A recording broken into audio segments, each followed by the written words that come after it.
l'Éternel, acclame Jésus. Alléluia. Seigneur, nous nous confions en toi. La Bible dit, ceux qui se confient en l'Éternel sont comme la montagne de Sion. Ils ne bougent pas. Ils ne chancellent pas. Ils ne tombent pas en dépression lorsque les mauvaises nouvelles arrivent. Et c'est notre partage ce matin. Nous pouvons nous asseoir dans sa présence au nom de Jésus. Je vous salue dans la précieuse et glorieuse nom de Jésus-Christ. Je suis très honoré et très content ce matin de me retrouver devant vous.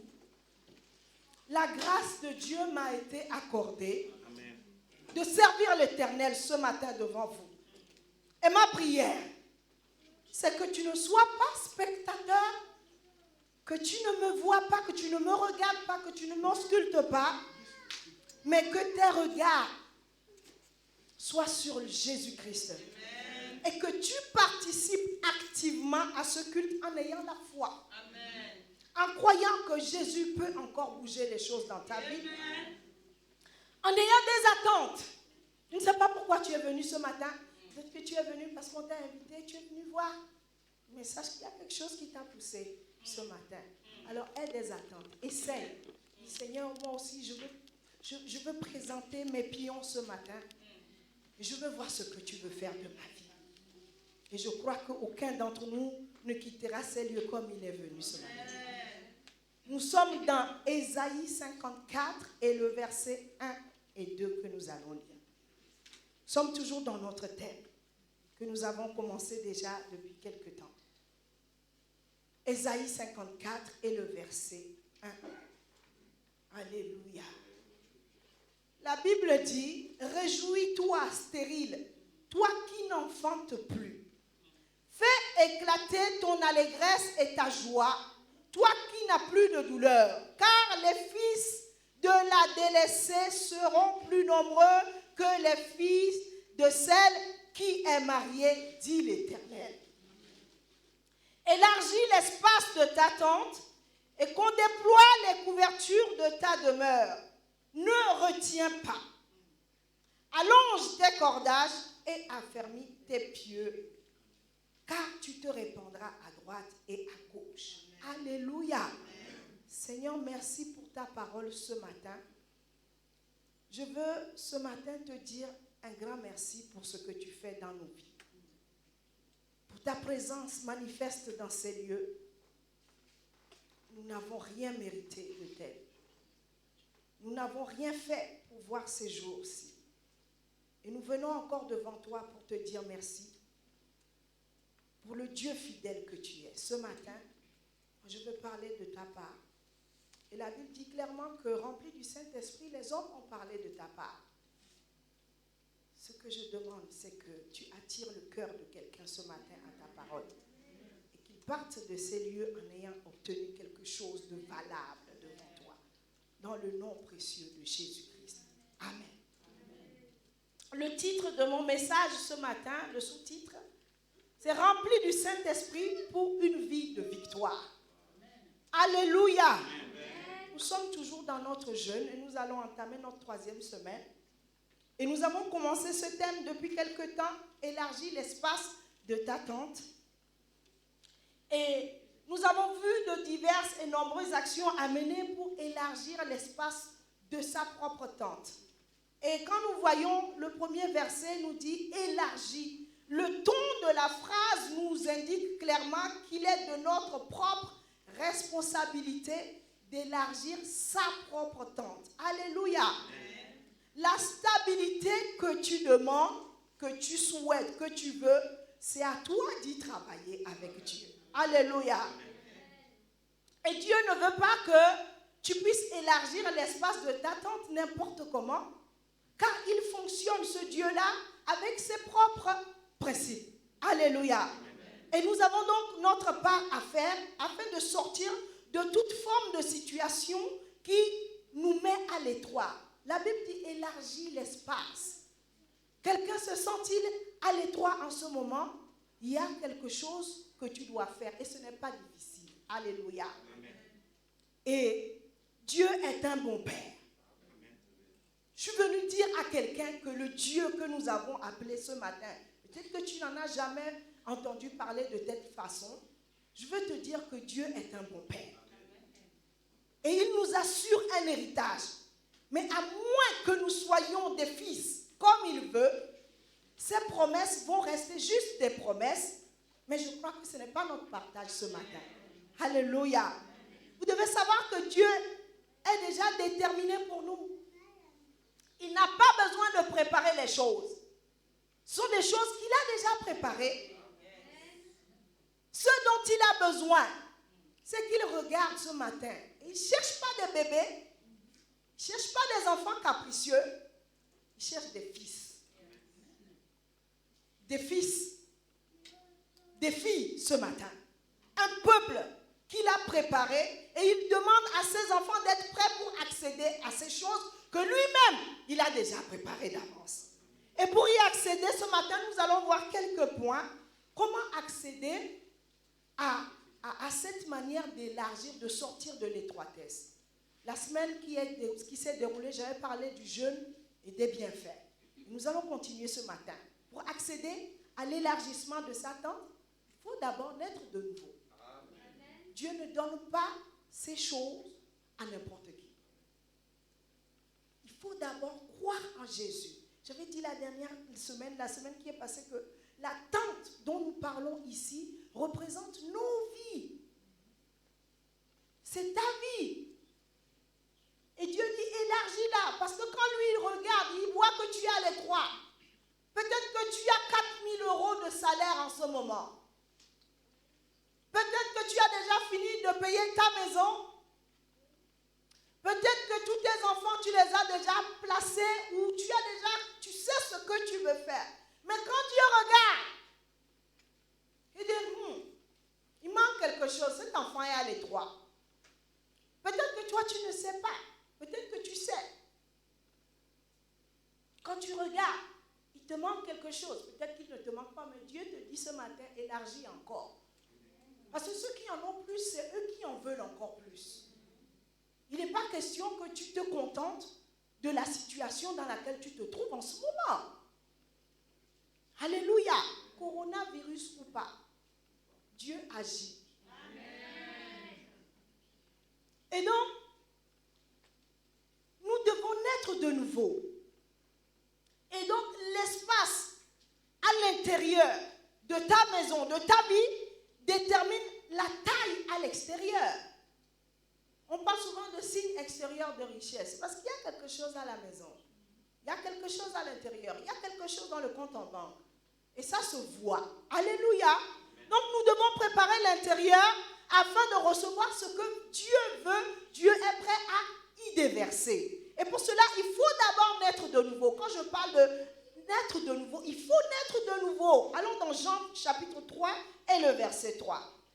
Il faut que tu donnes complètement, totalement, pas bizarrement, mais de façon concrète ta vie à Jésus.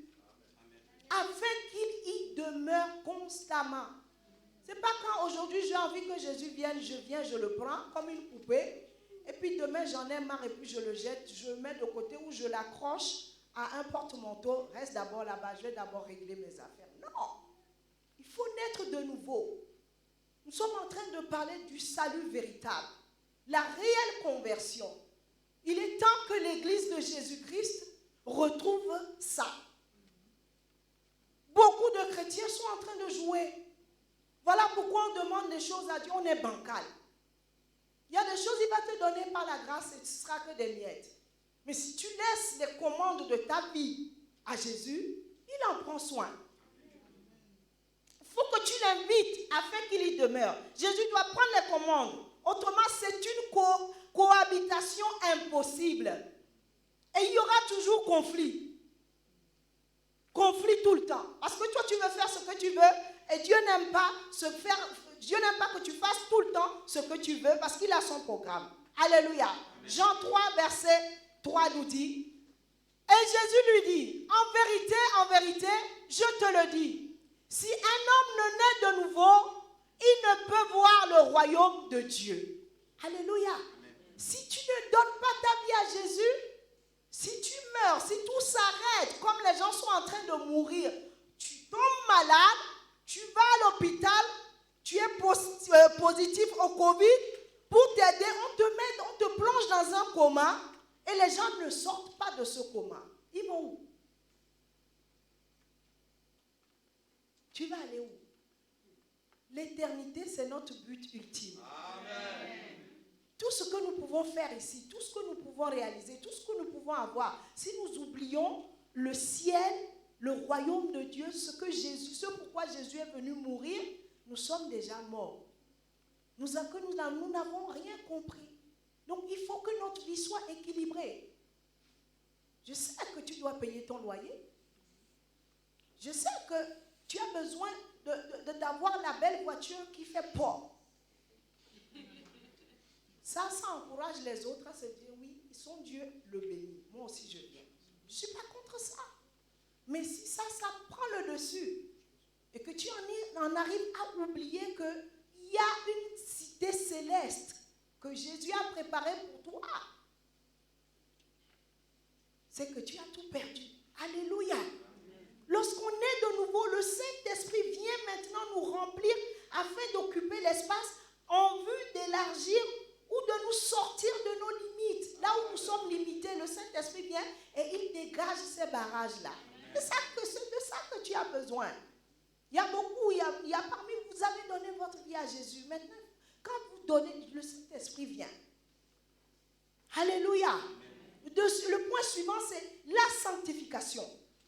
Ça marche de pair. Le jour où tu dis, je donne ma vie à Jésus, tu dois faire maintenant l'effort. Si tu volais avant, tu dois arrêter, frère. Si tu as l'habitude de mentir, tu dois arrêter, sœur. Il y a des choses qui ne marchent pas de pair. Même les humains, les gens qui ne connaissent pas Dieu ne supportent pas ces choses-là. Pourquoi Dieu va aimer ça? Pour quelle raison Dieu va tolérer ça? Alors que les gens du monde, une espèce de menteur, mytho, que les enfants disent. Ils n'aiment pas. Et Dieu va aimer, non. Donc, chaque chrétien doit faire vraiment attention à régler sa vie. Quand tu arrives à faire ces choses-là, ça devient un mode de vie pour toi, tout est facile. Une vie de sanctification et de pureté amène le passage de Dieu dans nos vies. Et quand Dieu passe dans ta vie, ça ne fait pas des ravages. Ça met les choses en ordre et ça impressionne les gens. Amen. Sans la sanctification, on peut se présenter devant Dieu comme ce matin. Je ne sais pas ce que nous avons fait la veille. Et on ne va rien recevoir. Sans la sanctification, tu peux venir à l'église, mais tu ne reçois rien.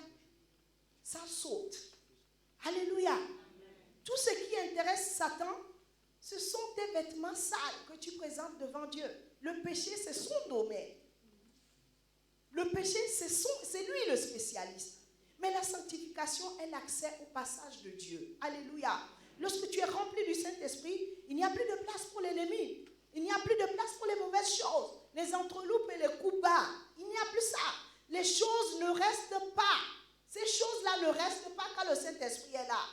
Même quand tu le fais, il te pince le cœur. Et toi-même, tu sens que tu ne peux plus. C'est la crainte de Dieu qui bloque l'ennemi. Donc, nous devons décider de craindre Dieu. Lorsque tu ne vis plus selon la fréquence de ta chair, de ton humeur, les gens qui sont lunatiques là, ils aiment trop ça. Un coup, je t'aime beaucoup, et puis demain, ils te jettent sans rien dire. Ils ne te préviennent pas. Ceux qui vivent selon cette fréquence-là, le Saint-Esprit ne les utilise pas. Le Saint-Esprit ne les utilise pas. Donc, le Saint-Esprit, ce qu'il veut, c'est se déployer. Allons dans Genèse chapitre 42 et le verset 18. Vous allez comprendre. Le Saint-Esprit veut se déployer en puissance dans ma vie ainsi que dans ta vie. Alléluia. Nous allons voir l'exemple de Joseph. Quelqu'un qui peut vraiment être amer. Quelqu'un qui pouvait en vouloir à ses frères. À mort. Ils l'ont vendu. Ils l'ont vendu. Ils l'ont jeté dans un puits. Et ils ont mélangé le sang d'un agneau avec ses vêtements pour aller montrer à leur papa qu'un loup l'avait dévoré. Mais parce qu'ils le détestaient tellement Ils ne pouvaient plus le voir, donc ils l'ont vendu. Genèse 42, le verset 18.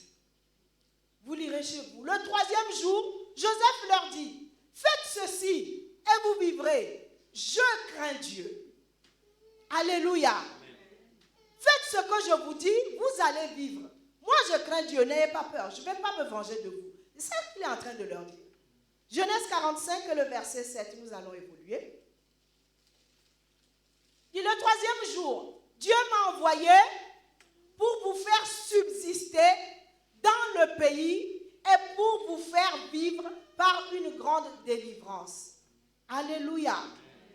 Dieu m'a envoyé pour vous faire subsister et pour que vous ne puissiez pas périr. C'est ce qu'il a fait après. Parce que quand ils l'ont vendu, les gens l'ont acheté. Je ne vais pas rentrer dans les détails. Allez lire ça. Il est devenu maintenant premier ministre d'un pays. Et c'est ça qui a fait que la famine que les autres ont fui, il a été les chercher. Et ils sont venus se mettre à l'abri. Alléluia. Dieu peut te demander des choses qui vont te coûter. Ils vont te coûter ta propre dignité. Ils vont te coûter ta fierté. Dieu va te demander des choses à faire. Tu dois faire d'abord taire tes émotions. Tu dois l'étrangler. Tu dois le faire taire. Et c'est à ça qu'il va t'utiliser pour sauver maintenant les autres. Alléluia. Est-ce que quelqu'un me comprend? Est-ce que quelqu'un comprend? Parce que nous avons un gros problème avec nos émotions. Beaucoup d'entre nous, nous avons été beaucoup blessés. Beaucoup d'entre nous, nous avons été beaucoup déçus. Les gens nous ont fait des coups bas. Et on n'arrive pas à s'en sortir. Mais je prie ce matin que l'huile fraîche puisse venir se répandre sur ton cœur. Afin que tu obtiennes la guérison une fois pour de bon. Que Dieu puisse maintenant t'utiliser aux grandes dames de ceux qui ont fait du mal. Ceux qui t'ont réduit, ceux qui t'ont jeté par terre. Ils verront. Seulement laisse Dieu te guérir. Il y en a qui ne veulent pas la guérir, ils ne se laissent pas guérir, ils ne se laissent pas consoler. Aujourd'hui, c'est ton jour de consolation. Le Saint-Esprit est celui qui nous amène à accomplir des choses, de grandes choses. Alléluia. Le point suivant, c'est qu'il faut la révélation de la parole de Dieu. Éphésiens chapitre 1 et le verset 17.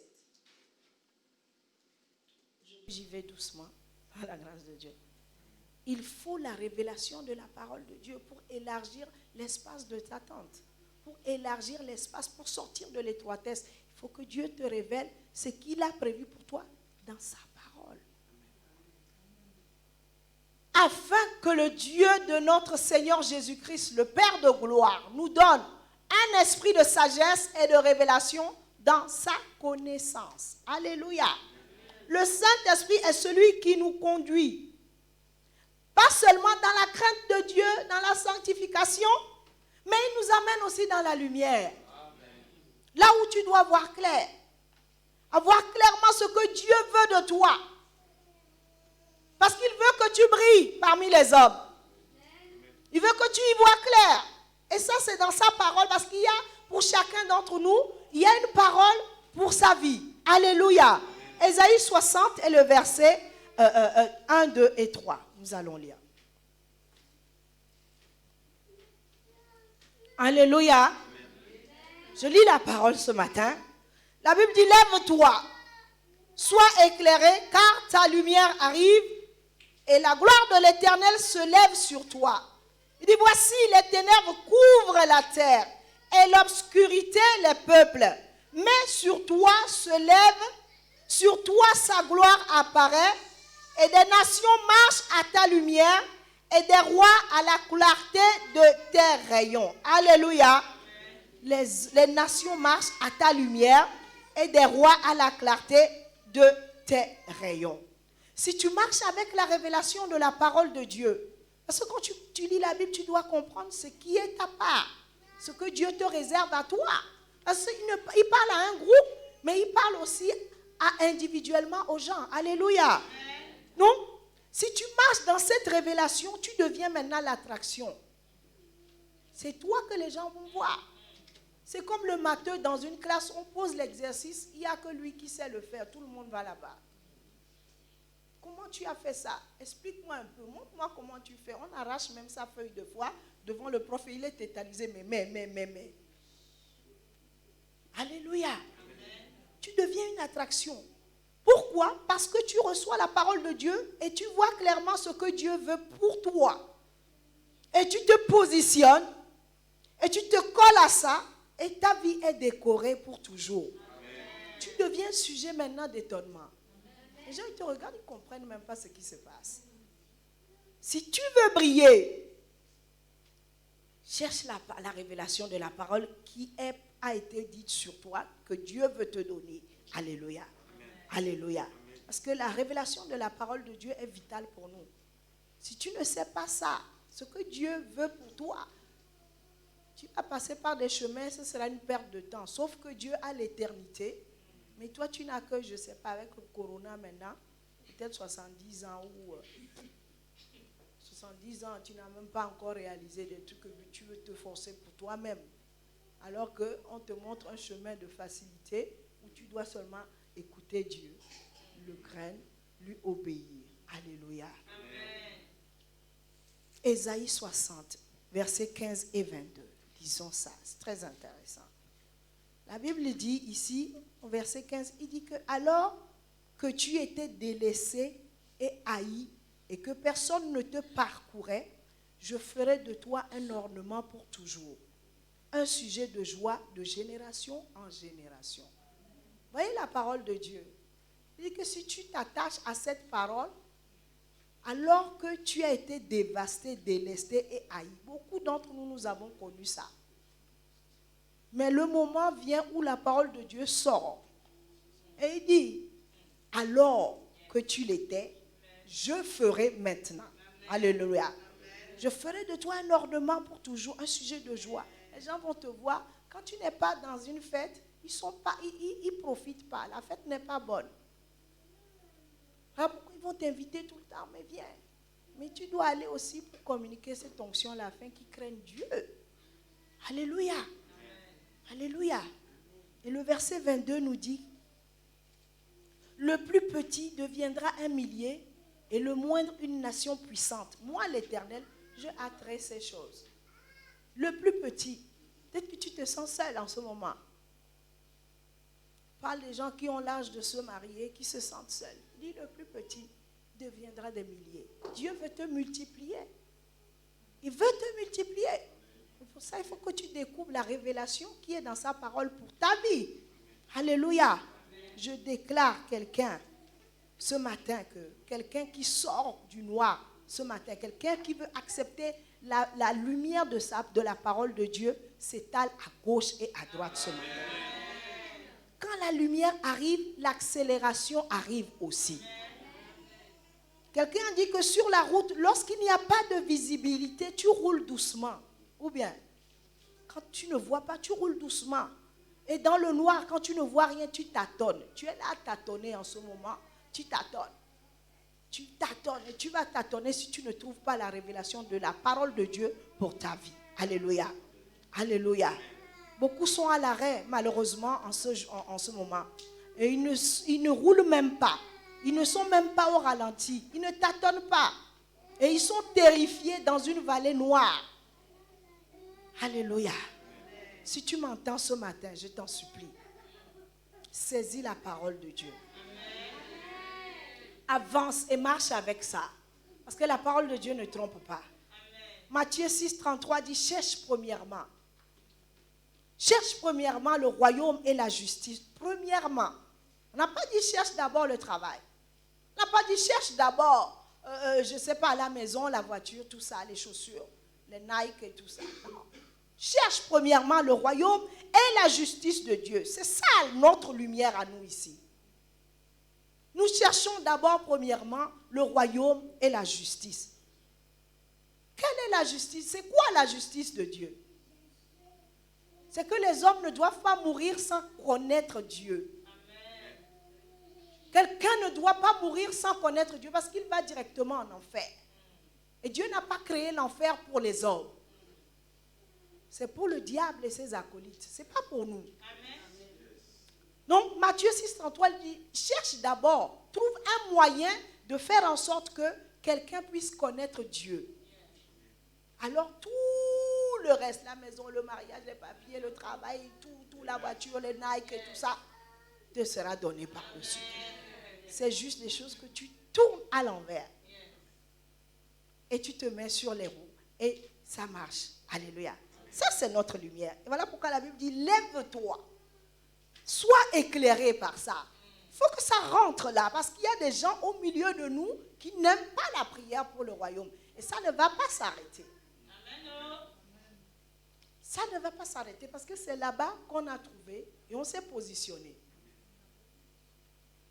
Lève-toi, sois éclairé car ta lumière est là et la gloire de l'Éternel se lève sur toi. D'abord, il faut que tu te lèves et que tu sois éclairé par ce que Dieu dit.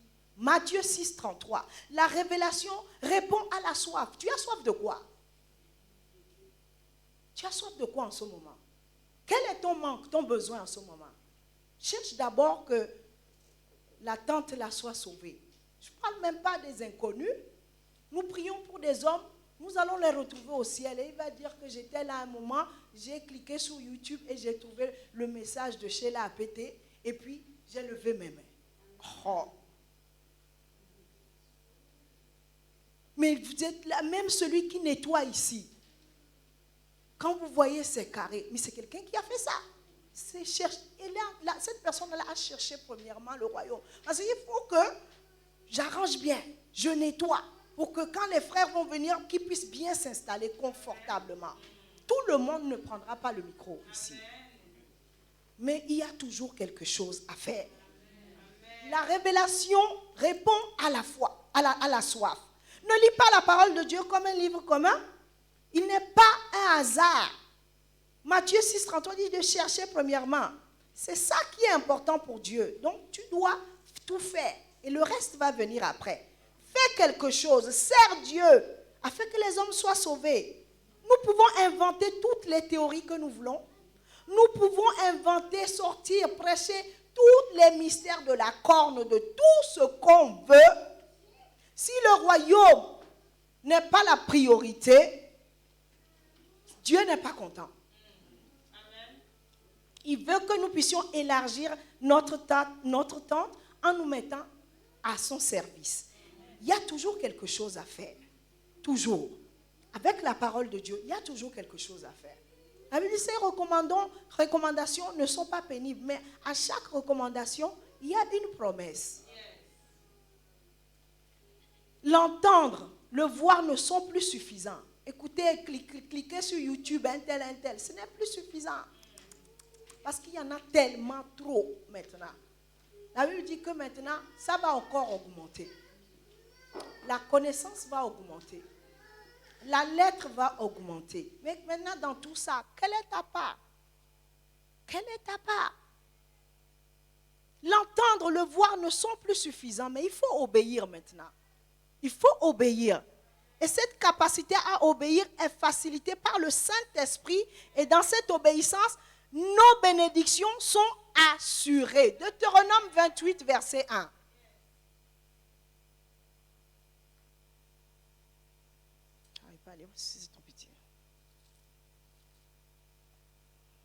Deutéronome 28, verset 1. Les conditions de la bénédiction. Si tu obéis à la voix de l'Éternel, tout ce que tu entends sur YouTube, si tu obéis à la voix de l'Éternel, ton Dieu, encore faut-il que ce soit la voix de l'Éternel, en observant et en mettant en pratique tous ces commandements que moi, l'Éternel, je te prescris aujourd'hui, l'Éternel, ton Dieu, te donnera, j'aime ça, de la supériorité sur toutes les nations. C'est écrit là. La supériorité sur toutes les nations, la condition, si tu obéis. Amen. Alléluia. Si tu fuis, si tu sers avec des murmures, tu fais semblant, peu importe. Cette parole, elle dégage à elle toute seule son intégrité. Dieu ne va pas le changer parce que c'est toi ou parce que c'est moi. Et si tu obéis à la parole que tu entends aujourd'hui, peut-être que tu n'as jamais entendu ce genre de choses, Mais si tu prends la décision d'obéir aujourd'hui, il dit tu vas sortir d'ici avec un degré, un niveau de supériorité sur les autres. Peut-être que tu es le moindre de ta famille, personne ne te conseille, personne ne te calcule, personne ne te respecte. Il dit que si tu prends la décision d'obéir à ça parce que ma parole est intègre, tu partiras d'ici avec une certaine autorité. C'est de ça qu'on est en train de parler. Si tu ne comprends pas pourquoi on ne fait que prier pour que les hommes soient sauvés, je vais t'expliquer. On a prié pour le mariage. On n'a pas eu. On a prié pour le travail. On n'a pas eu.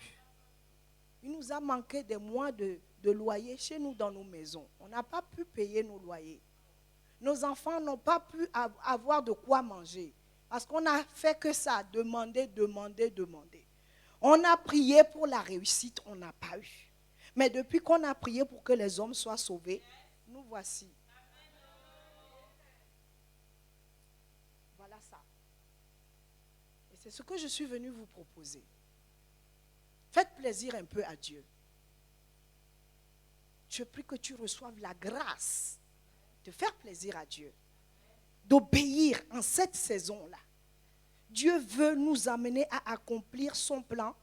Et lorsque l'Esprit de Dieu vient sur quelqu'un, il le rend capable. Il le rend capable. Peu importe le domaine où tu te trouves, il le rend capable. Moi-même ici, je suis en train de prier pour avoir encore plus d'intelligence. Parce que j'en ai besoin. J'ai besoin dans mon travail de retenir beaucoup de choses. Tellement de protocoles. Je prie pour que ma sagesse, mon intelligence augmente. Mais quand l'Esprit de Dieu vient, la Bible dit qu'il nous rend capables. Juge 6, 14 le dit clairement. Alors tu commences à voir des choses autrement. Quand tu es peut-être d'habitude quelqu'un qui est pessimiste, tu commences pas à être vraiment quelqu'un qui voit les choses autrement. Rempli d'espérance. Là où c'est dur, je dis non, c'est dur peut-être, mais je vais quand même essayer. Je vais peut-être y arriver. Dieu va m'accorder la grâce. L'Éternel se tourna vers lui et lui dit, va avec la force que tu as et délivre Israël de la main de Madian. N'est-ce pas moi qui t'envoie? Il dit, va avec la force que tu as. Gédéon était un petit dans sa famille. Et il avait peur. C'était un peureux. Mais Dieu dit que c'est toi que j'ai choisi. C'est toi que j'ai pointé du doigt. C'est toi qui vas faire ce travail-là. Ne compte pas sur ta force, ton intelligence, ou ta beauté, ou ton argent, ou ton poste. Il va avec la force que tu as, justement, parce que tu dis que tu ne peux pas. Voilà pourquoi moi je vais me glorifier, sinon tu vas croire que tu es trop ça. Va avec la force que tu as. Et là, il commence par voir les choses, et là, il s'organise, il voit, vous lisez, vous lirez chez vous, il commence par avoir des idées, le Saint-Esprit le conduit, et il a obtenu gain de cause, la victoire. C'est la saison pour travailler sur la personne du Saint-Esprit, pour presser, pour qu'il vienne en nous, pour pouvoir faire des choses. Et si tu es déjà baptisé du Saint-Esprit, prépare-toi à recevoir les dons. Si tu as déjà quelques dons, demande encore plus. Le pasteur a parlé du feu vendredi. Il y a besoin du feu. Et si tu dois savoir les raisons pour lesquelles tu veux ces dons, le but c'est d'affermir les frères en Christ. Pourquoi je veux les dons? Romains 1, verset 11 le dit clairement. Pourquoi? Dieu veut, il dit, car je désire vous voir pour vous communiquer quelques dons spirituels afin que vous soyez affermis. Alléluia. Afin que vous soyez affermis. Il dit, c'est pour encourager. C'est pour encourager quelqu'un. Le don que tu demandes là. C'est pour encourager, ce n'est pas pour toi. Il dit, je désire. Lui aussi, il veut être encouragé. Voilà pourquoi nous nous rassemblons. Ce n'est pas qu'on a envie tout le temps. Oui, on a envie en fait. Parce que quand on vient, il y a quelque chose qui se passe. Voyez les têtes que je vois là. Mais je dis, mais Seigneur, tu exauces ma prière. Est-ce qu'on se connaissait avant? Si Dieu n'a pas fait grâce. C'est Dieu qui fait ça. Quelqu'un doit croire. Et quand il prie, et qu'il vient ici, qu'il voit une nouvelle personne, il doit rendre grâce à Dieu que Seigneur, ma prière, tu as exaucé. C'est là-bas que nous allons. Le but des dons que nous demandons au Saint-Esprit, c'est pour affermir les autres. C'est pour se sentir aussi encouragés dans la foi. Ne soyons donc pas ignorants de l'importance des dons que le Saint-Esprit nous accorde. Ils ne sont pas destinés à nous rendre forts au détriment des autres. Les dons ne sont pas là pour que ta tête soit plus que les autres, non. Non. Mais ça sert à consolider la foi de tout le monde afin que nous soyons tous forts au moment des difficultés comme ceux-ci. Oublie donc l'égoïsme. Oublie donc l'égocentrisme. Le Saint-Esprit nous accorde ses dons par sa seule et unique grâce. Il n'y a que ça qui fonctionne. C'est de ça que l'Église a besoin. Le Saint-Esprit donne les dons en fonction des besoins de l'Église. Est-ce que quelqu'un m'entend? Il faut que ça rentre ce matin par la grâce de Dieu. Le Saint-Esprit accorde les dons, la prophétie et tout, en fonction des besoins qu'il y a ici. C'est pas que tu décidons. Non. Revoyons nos copies. C'est différent des talents naturels. Élisée joue à la batterie. Ça, c'est pas pareil. C'est pas la même chose. Les dons surnaturels sont réservés aux besoins de l'Église. Bien sûr, la batterie aussi. Oui, mais quelqu'un fort en informatique aussi. Il y a des choses qui ne servent pas de façon directe à l'Église. Il y a des choses que nous faisons qui, voilà. Mais les dons spirituels, c'est pour l'Église. Décidons de servir Dieu et le Saint-Esprit nous donnera les moyens de servir les autres et nous ne serons plus jamais à l'étroit dans nos propres vies. Élargis donc l'espace de ta tente avec les dons du Saint-Esprit. Du temps de Jésus, les hommes ont dit, peut-il arriver quelque chose de bien à Bethléem? Ils ont douté. Ils ont posé cette question-là. Est-ce qu'il peut même arriver quelque chose de bien chez ces gens-là, chez lui? Mais la Bible dit qu'en pleine puissance, Jésus a accompli des miracles et des prodiges. Quelqu'un qu'on a méprisé, il est devenu celui-là qui est incontournable. Alléluia. Peu importe ce que les gens pensent de toi en ce moment, peu importe ce que les gens pensent de ta vie, de ta situation aujourd'hui, laisse seulement le Saint-Esprit te présenter et ils seront étonnés. La Bible dit que Dieu a oint du Saint-Esprit Jésus pour faire du bien aux autres. Et nous voulons l'onction du Saint-Esprit, mais pour le garder pour nous, pour faire genre.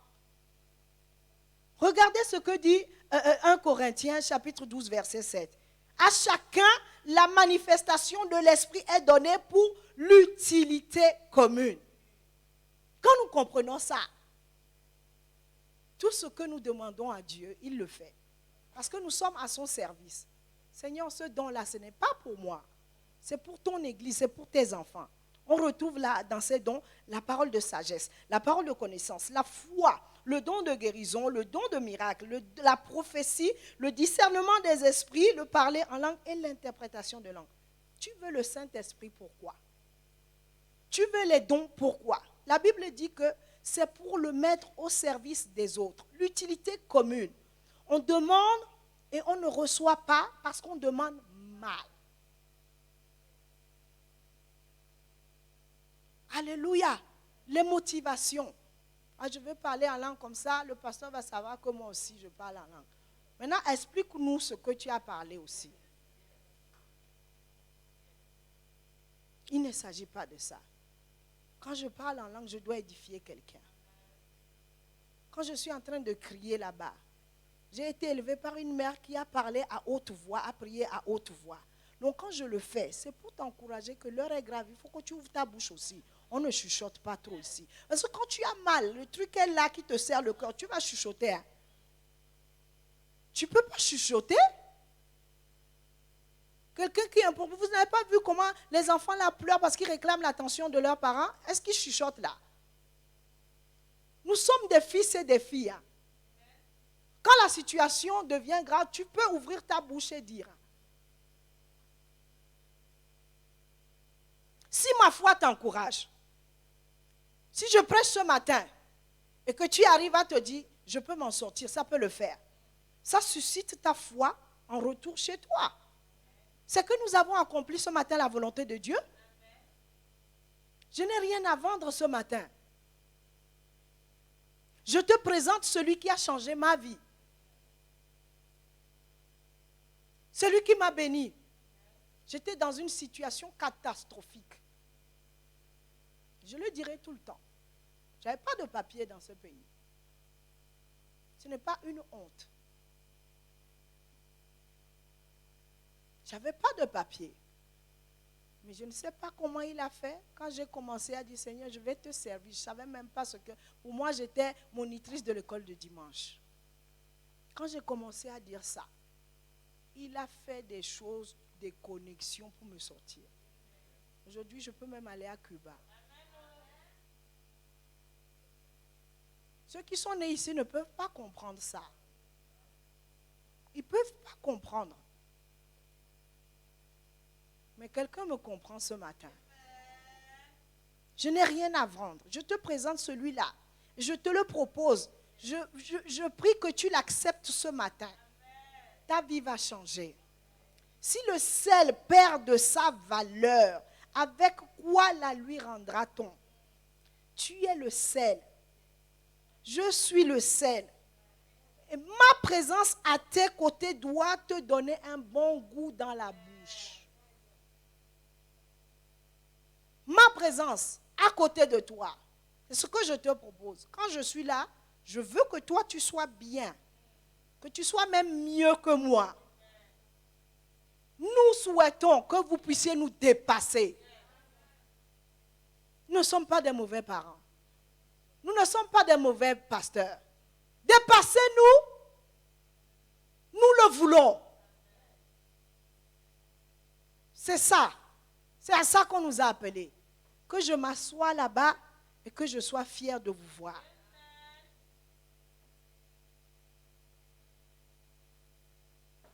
Ma présence à tes côtés doit te booster. Ça doit te booster. Pas la tristesse, pas le stress, pas l'amertume. En cette saison, quelqu'un ne va pas être quelque part et puis tout le monde va stresser que oh non, il va encore balancer une boule puante. On est fatigué des boules puantes. On est fatigué des boules puantes. Parce que ça là, ça n'amène pas au ciel. Si, au cas où. Parce que tu blesses l'autre tout le temps.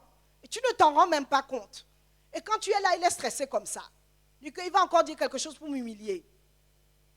Ceux qui humiliaient les autres là n'iront pas au ciel. Disons les choses. Peut-être que ce n'est pas des grandes paroles que vous entendez ce matin. Des grandes révélations. C'est ça qu'on nous a donné. L'évangile est simple. Pourquoi tu aspires au don? Pourquoi on te respecte et qu'on rase les murs? On te craint même. Ce n'est pas le respect, on te craint. On rase les murs en te voyant. Ou qu'on dise, il est fort, hein? Il est puissant. Hein? L'autorité spirituelle ne vient qu'en servant Dieu. En mettant ses dons au service des autres. Les gens te voient te servir tous les jours. En tout temps. Par tout temps. Tu sers, tu fais de ton mieux. Tu fais de ton mieux. Tu fais de ton mieux. Ils vont finir par t'admirer. Ils vont finir par te respecter. Et tu dis quelque chose, ils vont écouter. Et quand ils vont parler, c'est seulement « waouh ». Je ne sais même pas comment il fait. Il est là tous les jours. Je ne sais pas comment il fait. Ça, c'est l'autorité spirituelle que tu es en train d'acquérir là. Alléluia. Je prie ce matin que quelqu'un ne se retire pas du jeu. Ne fuis pas le service divin. Parce que Dieu ne prend pas quelqu'un, Dieu n'utilise pas quelqu'un qui est là à ne rien faire. Qui fait un jour, ça me plaît, demain je ne fais pas. Sauf tu as des impératifs. Le service du Seigneur doit être un sacerdoce. C'est ton appel. Tu viens, tu accueilles, c'est ton appel. À ce niveau-là, c'est ça. Vous allez voir, plus tu fais ça, plus tu obtiens la faveur et tu es favorisé et tu obtiens du grade. Ne te retire pas. Parce que la Bible dit, s'il se retire, mon âme ne prend plus plaisir en lui. Donc, servir Dieu te préserve et te donne la joie. Venir servir Dieu te donne la bonne santé. Ça occupe ton esprit. Ton esprit en train de voler. Tu cherches les solutions tout seul. Mais quand tu sers Dieu, tu es concentré sur autre chose.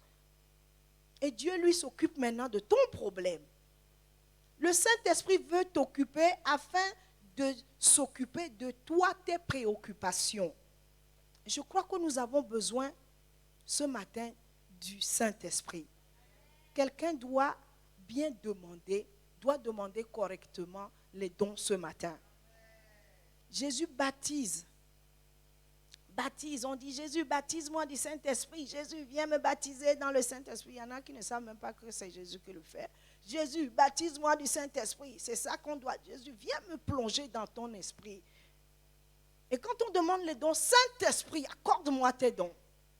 Saint-Esprit, voilà comment nous allons prier ce matin. Je crois que j'ai fini, nous allons nous lever. Je vais laisser la parole au pasteur ce matin. Et tu vas préparer ton cœur pour faire correctement les prières. Si tu veux, si quelqu'un a soif, qu'il vienne et qu'il boive. Maintenant, tu sais pourquoi tu dois demander les dons. Tu sais pourquoi, tu sais à qui tu dois les demander. Tu sais pourquoi. Dis quand tu fais ça, dis je veux te servir Seigneur. Même si c'est pour faire la caméra, aide-moi. J'ai besoin de ton don. Ce matin, commence par dire merci au Seigneur pour la parole de Dieu. Commence par le remercier. Au moment où le groupe de louange va nous conduire. Et nous voulons te dire merci parce que tu es un Dieu merveilleux. Nous glorifions ton nom, Seigneur, parce que nous savons que tu te préoccupes de nous. Mais tu veux que nous puissions obéir ce matin. Nous prenons la décision de te servir correctement. Nous voulons, Seigneur, sortir, Seigneur, des choses qui nous préoccupent. Et des choses, Seigneur, que nous ne savons pas faire. Nous avons besoin de toi. Parce que nous nous fatiguons, nous nous épuisons. Seigneur, à nous débattre tout seul. Nous avons besoin de ta grâce. Quelqu'un a besoin de ta visitation ce matin. Sois la gloire au nom de Jésus-Christ. Merci Seigneur Père.